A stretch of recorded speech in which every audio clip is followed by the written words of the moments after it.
आज 26 तारीख हो गई तो शाहजहान सरस्वती जी के जयंती रहल बात जौन गीत रूरा सब कहत नहीं वो हमें से ना गाई ऐसे कि इतना दिन के जीवन में सुखनी कि भोजपुरी के श्रोता में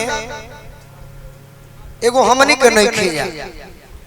उमें सभी बिरादरी के लोग बा। हाँ जी। और विशाल भैया से हमारा पहचान भइल अभिमन्यु जादू जी के चलते तो वहाँ के एगो जादू जी बनी। आज हम अपना समाज में बनी तो एगो गीत हम ऐसा गावतनी जे जब भी समाज के बात आवेला तो वो शख्स के रूरा सब ना याद करो और ना हम याद करो तो फिर इस समाज के हमार जातिवाद गाना गावल बेकार हो जेकर नाम बरमेश्वर मुखिया रूरा सब भी खुश हो जाई और हमरो मन में खुशी मिली अना जातिवाद वो शख्स के हम याद कर लेतनी जेकरा शख्स के चलते शायद रूरा सब भी हमरा के जानत होखे अपना समाज के लोग। बाकी भोजपुरी के श्रोता के हम महुआ देखले बा केहू बिग गंगा देख के जानता केहू गीत से जानता केहू अमौ लगौलो से जानता तो वह गीत गा के बड़ी सुंदर फरमाइश बा।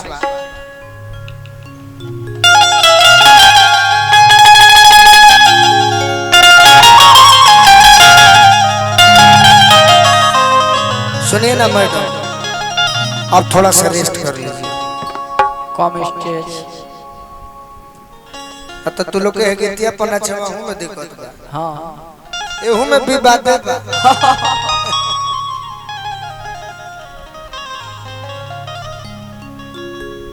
कि जहिया से तुरल बाबा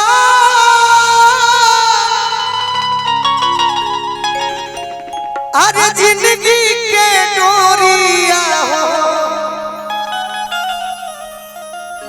तो सुन लागे दुनिया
और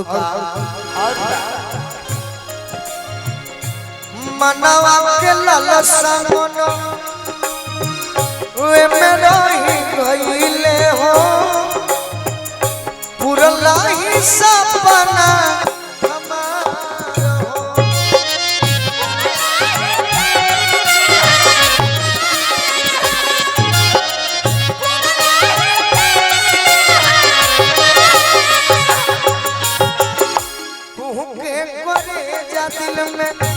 लागल बाटे घौआ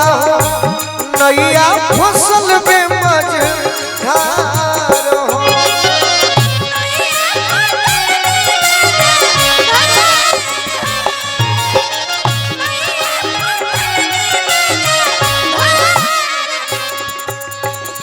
गाना बहुत लंबा बा चाहिए तो हम जातिवाद भी गा सकते हैं लेकिन जब से घटना भई धीरे धीरे अनुभव के क्षेत्र में बानी तो अनुभव यह मिलल कि कला से जब हम हट जाए तब हम गा सकते नहीं। जी मुन्ना भैया के धन्यवाद बा आभारी बानी जखन भैया गलती ना आज हम गावल छोड़ दी तो फिर हम नगरे नगर ढोलक बजवा के कह के हाँ हाँ ये लेकिन कला बा आज कला के दिन बा कि हमार समाज तो होइए बा एक बाद भी जितना भी भोजपुरी सुने वाला श्रोता बड़न हर बिरादरी के हमरा के मानो तरन तो वही को हमरा के रहे दिया उसे हमरा भी खुशी मिली हमारे करियर पर असर ना पड़ी। जहाँ दिन हम कहे लगनी कि हम यह बानी तो लोग जानता कि हम वह बानी बाकी फिर भी कला के क्षेत्र में हमारे के सभी बिरादरी के लोग एगो अलग राह के गायक मानता। तो मुन्ना भैया आज रौरा के यहाँ आई बनी तो रौरो से हम यह उम्मीद करब कि बस दुआ दी आशीर्वाद दी प्यार दी दुलार दी कि हम अपना काम में लागो रहे अपना भोजपुरी खाती कुछ करके मरहू कोई मरो भले दुनिया हम कुछो कोई ये दुनिया के होके छोड़ले नहीं के तो हम तो एगो तुच्छ आदमी भाई देख के न पाता गइला कहवा न पाता भइला के न पाता गइला कहवा न पाता भइला रोता न मोजा दूर की सान हो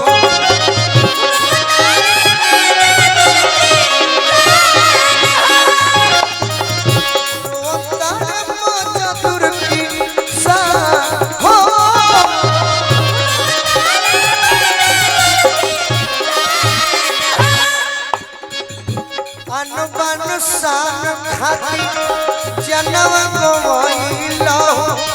दुश्मन घूमेला सीना तान हो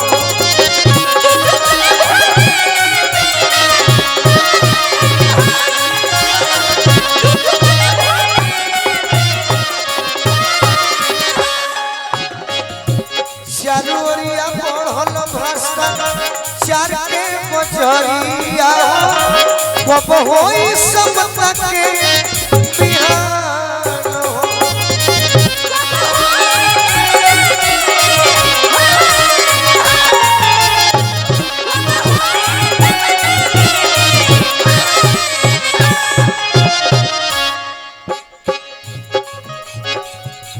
ललन भोजपुरी बोलू कोन गाना हो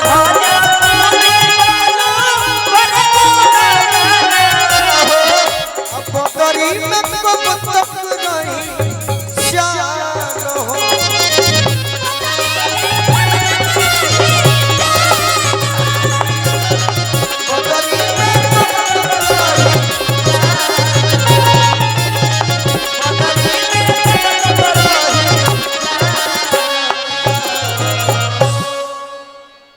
और विशाल भैया कोनो आदेश बात कही कुछ गीत ऐसा जो ये भी गीत हमारे दिल के करीब बा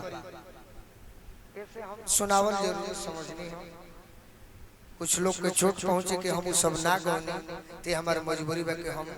ना गा सके गावत रहनी पहले जब ना बुझाए लगल कि दुनिया का कहता भोजपुरी जगत में